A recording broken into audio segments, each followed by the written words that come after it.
Selamat siang Bapak dan Ibu, serta pengunjung yang berada di ruang rawat jalan. Terima kasih sudah meluangkan waktunya sebentar untuk mengikuti sosialisasi kesehatan pada hari ini. Hari ini kami akan membahas topik yang sangat penting, yaitu ayo bijak gunakan antibiotik. Materi ini sangat penting karena masih banyak kesalahpahaman tentang antibiotik dan cara penggunaannya. Sebelumnya perkenalkan, kami adalah mahasiswa apoteker dari Universitas Pancasila yang saat ini sedang melaksanakan PKPA atau praktik kerja profesi apoteker di Rumah Sakit Angkatan Laut Dr. Minto Harjo. Kami hadir di sini untuk memberikan edukasi singkat agar Bapak dan Ibu dapat memahami cara penggunaan antibiotik yang tepat dan aman. Kami sendiri beranggotakan Amalia Zahra, Herlina Nababan, Deswita Aulia, Joshua Donrio, serta Citra Laki yang dibimbing oleh Bapak Apoteker Joni Kristanto. Bapak dan Ibu, apa itu antibiotik? Antibiotik adalah obat yang digunakan untuk mengatasi infeksi yang disebabkan oleh bakteri. Nah, banyak orang mengira antibiotik bisa menyembuhkan semua penyakit, padahal tidak. Antibiotik tidak bisa mengobati penyakit karena virus seperti flu, pilek, batuk ringan, atau demam karena masuk angin. Jadi, kalau sedang batuk, flu, atau pilek, antibiotik tidak diperlukan. Yang dibutuhkan hanyalah istirahat, makanan bergizi, dan obat untuk meredakan gejala tersebut. Antibiotik ini hanya akan diberikan dokter bila memang infeksinya tersebut disebabkan oleh bakteri. Nah, jenis antibiotik ada dua. Antibiotik bekerja dengan cara utama. Yang pertama itu adalah bakteriostatik, yang artinya menghambat pertumbuhan bakteri. Obat ini membantu mencegah bakteri berkembang biak sehingga tubuh punya waktu untuk melawan infeksinya. Antibiotiknya itu seperti ada tetrasiklin, eritromisin, atau azitromisin. Nah, selanjutnya itu adalah bakteriosidal, yang artinya membunuh kuman secara langsung.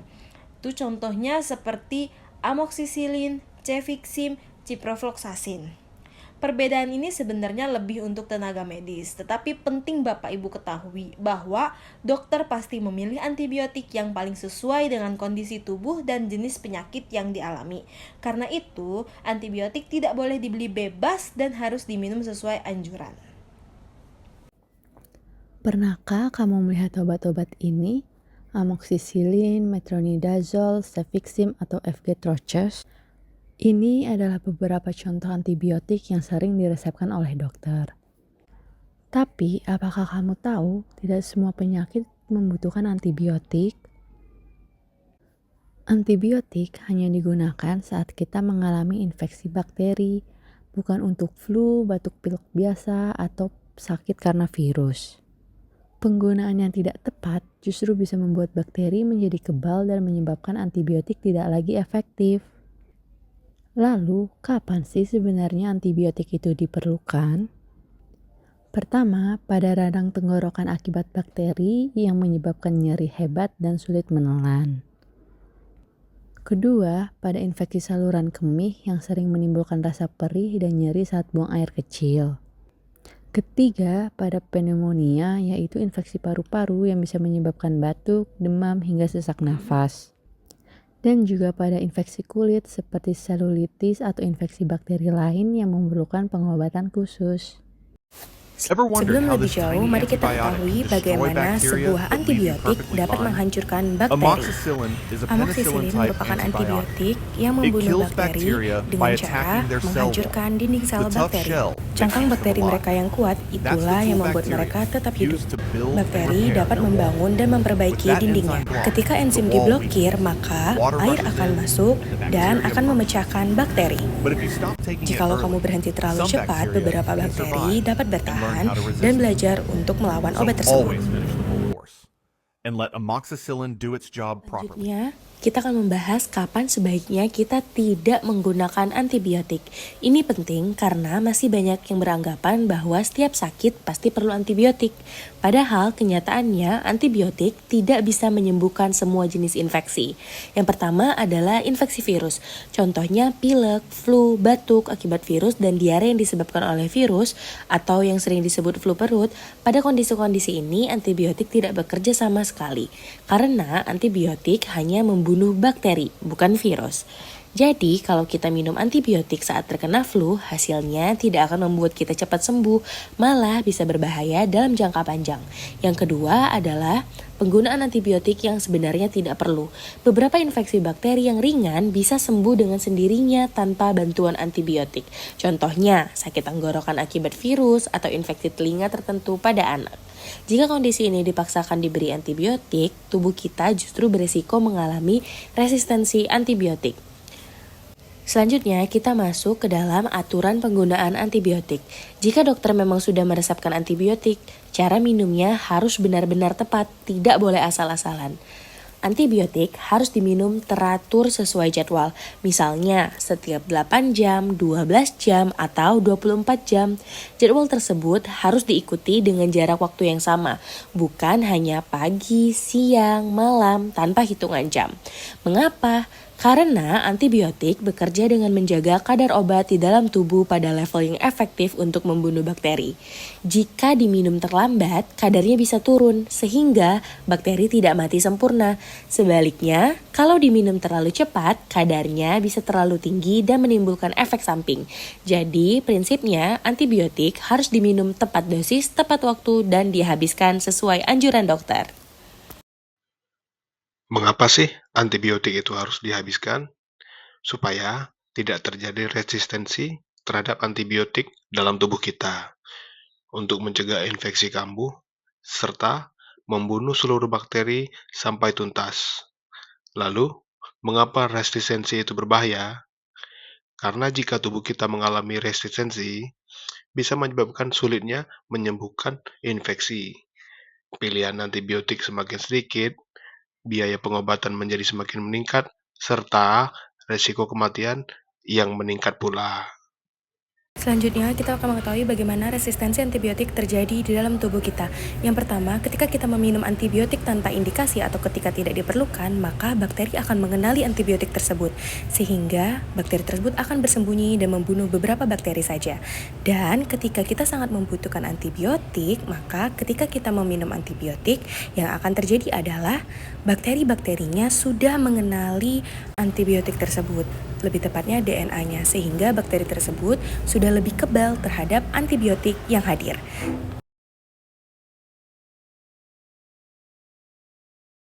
Sehingga antibiotik yang kita konsumsi menjadi sia-sia dan timbullah resistensi antibiotik. Ini merupakan kasus resistensi antibiotik yang dimana ada beberapa macam antibiotik yang sudah resisten terhadap tubuh. Nah, jika tubuh resisten terhadap antibiotik, infeksi bakteri menjadi sulit diobati.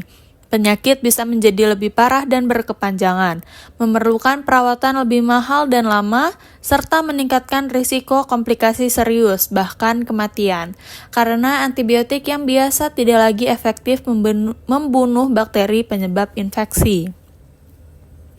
Di sini ada beberapa penyebab resistensi. Yang pertama, penggunaan tidak sesuai dengan resep. Misalnya, minum antibiotik walaupun penyakit yang diderita bukan disebabkan oleh infeksi bakteri.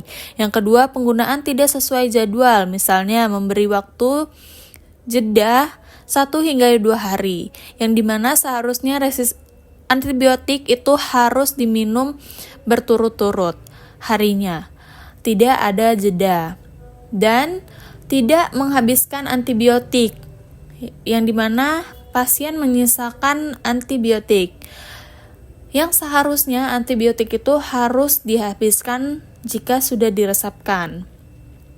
Kemudian di sini ada beberapa tahap cegah resistensi dengan 5T. Di sini step pertama yaitu tidak membeli antibiotik sendiri tanpa resep. Karena antibiotik termasuk golongan obat keras. Jangan menggunakan resep lama meskipun gejala penyakit yang dirasakan sama dengan sebelumnya. Yang step kedua, tidak menggunakan antibiotik untuk menginfeksi virus. Di sini antibiotik itu tidak bisa mengobati flu, batuk pilek, atau penyakit akibat virus. Penggunaan antibiotik yang salah dapat memicu resistensi. Yang ketiga, tidak menyimpan antibiotik untuk persediaan.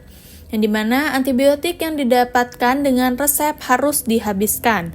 Antibiotik yang digunakan tidak tepat, kadaluarsa atau tidak sesuai dengan penyakit dapat meningkatkan risiko resistensi. Step keempat, tidak memberikan sisa antibiotik kepada orang lain. Karena antibiotik itu jika diresepkan harus dihabiskan. Jangan memberikan antibiotik kepada orang lain meskipun gejala yang dirasakan sama, karena bisa saja antibiotik yang diresepkan untuk orang lain tersebut berbeda dengan yang kita miliki. Yang kelima, tanya apoteker atau tenaga kesehatan untuk informasi lainnya. Bertanya membantu memastikan kamu memahami cara pakai, tujuan pengobatan, serta hal apa saja yang harus diperhatikan agar penggunaan antibiotik tetap aman dan tepat. Di sini ada singkatan Dagusibu yang dimana dapatkan obat dari fasilitas resmi. Gunakan sesuai petunjuk. Jika antibiotik itu harus dihabiskan, maka harus dihabiskan. Tidak boleh disisakan. Kemudian ada simpan obat dengan benar. Di sini antibiotik harus disimpan di tempat yang aman agar tidak dimanfaatkan oleh orang lain atau anak-anak yang tidak sengaja memainkan lalu meminum, karena akan sangat menyebabkan efek yang serius. Buang jika sudah rusak atau kadaluarsa. Karena obat yang sudah kadaluarsa itu tidak lagi efektif, bahkan akan menimbulkan racun di dalam obat tersebut. Di sini ada ajakan, ayo lawan resistensi mulai dari diri sendiri. Karena kalau jika bukan dari diri sendiri, maka pengobatan menggunakan antibiotik itu tidak akan efektif. Dan patuhi sesuai petunjuk, jika dihabiskan, harus dihabiskan dan tidak menyisakan antibiotik. Mari lawan resistensi mulai sekarang. Terima kasih, sekian presentasi dari kami.